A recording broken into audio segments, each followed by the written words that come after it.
have to understand certain things. Because, as you know, there are many people who have got realization. I don't know how many, I don't keep count. But what is lacking in them is surrendering.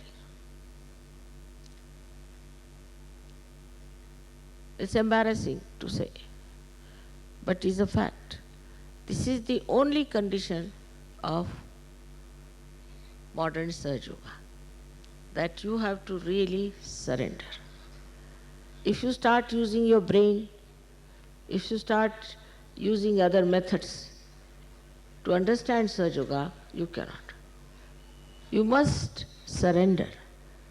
And as Islam is nothing but surrender. Islam means surrender.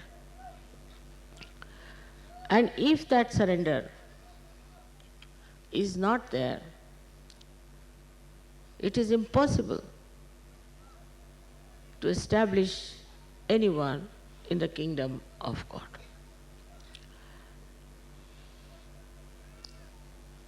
Surrender is not that you should give up your family, give up your children, or give up your houses and homes and your properties.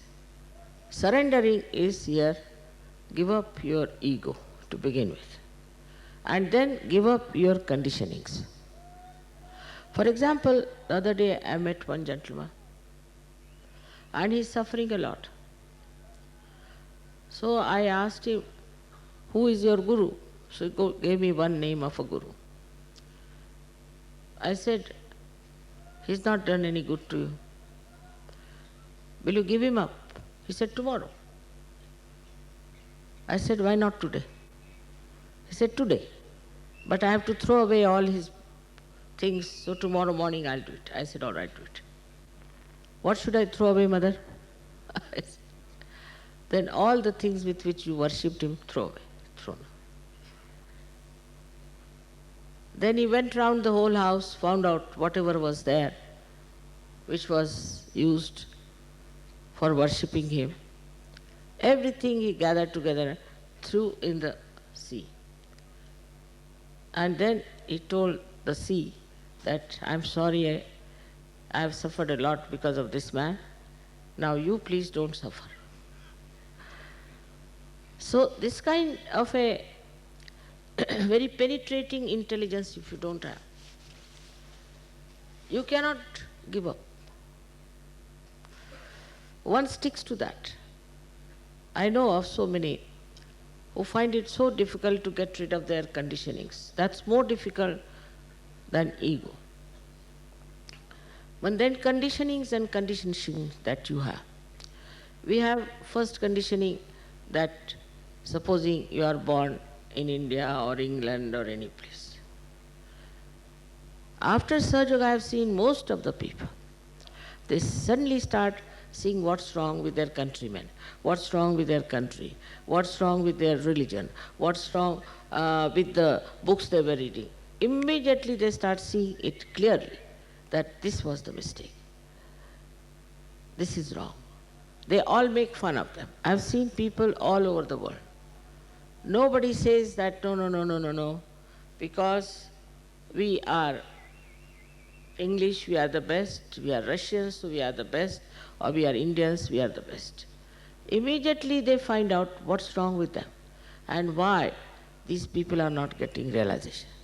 On the other hand, they feel such compassion that, mother, so many people haven't got their realization. Why shouldn't we try to give them realization? This is the double action of this light. Firstly, you know that there is light and that you have become the light. So wherever your attention goes, you start seeing reality. And then you understand that this has been the conditioning of our country, of our society. And then they abhor all that is wrong. They never identify with it. But first thing, as I said, is surrendering. In surrendering, actually, You develop a kind of a state where I would say you become a sannyasi from within. That means nothing can dominate you. What is a sannyasi? Is a person who is above everything else. Nothing can stick to him. He just looks at things and he knows what it is. He may not say. He knows everything and he doesn't do whatever is wrong. He is so detached that in that detachment only he can see what's wrong with people. He starts seeing his family people, he starts seeing other surroundings, everywhere. He starts seeing what's wrong. And he does not identify with them. It's very surprising. I have seen it. I mean, I went to Turkey.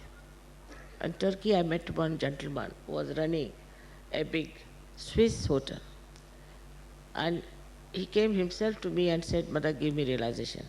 I was surprised because I didn't see this in Switzerland, such a anxious personality would ask for realization. Very surprising that in Turkey he should ask for realization. And I gave him realization. And immediately he said, I am not going to go back to Switzerland. Just imagine. You see, it is so clear-cut that this light definitely gives you tremendous wisdom and balance. Supposing you are walking and you can't see the road, you may fall down. But if there's little light also, you can see it. And this is what Sahaja Yoga has done. It's given you very little light. That little light itself has been sufficient for you to give up so many things. Now the other side of it is the ego part. Ego is very subtle stuff with human beings. I don't know how they gather it, but they do. And some of them have such a gullible ego that with the slightest thing it shoots off. And they get very angry for small things. Or if they find somebody whom they can dominate also that person. Now this ego, when you start seeing it, you just start laughing at yourself and think that, what's wrong with me? Ego is not like conditioning which is coming from outside, but ego is something that comes from within. It can come from anything. Human beings have ego of all kinds of nonsensical things. One day I met one lady and she was very proud and was not even smiling. I said, what's the matter with this lady? What is she? So they told me she knows how to make dolls, that's why she's so proud. I said, eh? To make dolls? She's so proud. Yes, she can make dolls, so she's so proud. I said, what is there? Anybody can make dolls, so what is so great? No, but she thinks she's very great because she makes dolls. So a man becomes stupid and stupid. That is first sign of an egoistical person. He's so stupid that when you're talking to him, you just get flabbergasted.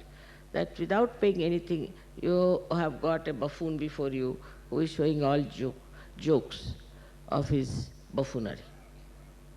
It's something very surprising. I mean, you meet any egoistical person and you just watch him.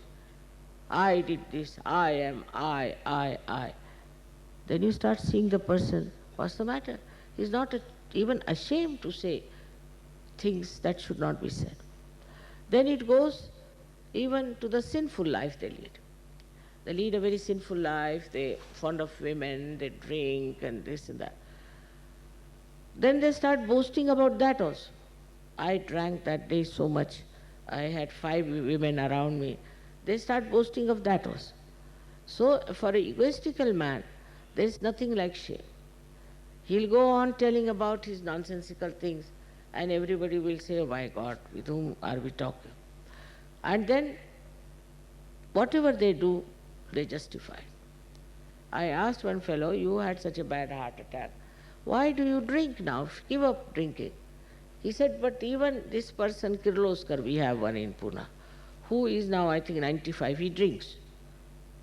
So I said, you are not Kirloskar. And even if he drinks, what's the use? What is he gaining by that? No, no. You see, he's very good. Because see, he drinks and he's so successful. Is he successful because of drinking? But even ordinary reasoning is not there. Ordinary reasoning. And in the general way, if you see, even if you see the greatest drunkard countries, I have never seen a statue of a man who died of drinking. Never. I have not seen in any country people are praising a man because he had 10 women or he died of drinking. So far. I don't know how far human beings can go in their ego. Now this ego is spreading very much in modern times, where they start saying, I like this, I don't like this. What you don't like? I don't like this kind of a sari, I don't like this kind of clothes, I don't like this. But who are you? You are not going to see yourself, others are going to see. So what difference does it make whether you like it or not? But it's very common with young people to talk like that, I like. And this is a sign of complete destruction. Because ego is not only makes you stupid. You see, all these days the way people dress up, and we find they are very stupid because I like it. So what? Anything they like it, if they want to walk on their heads, I like it. What's wrong? All kinds of stupidity can be explained through ego. So those who get realization, somehow or other, thank God, see it. This is my ego talking. Then they start laughing at themselves, making fun of themselves. This was my ego.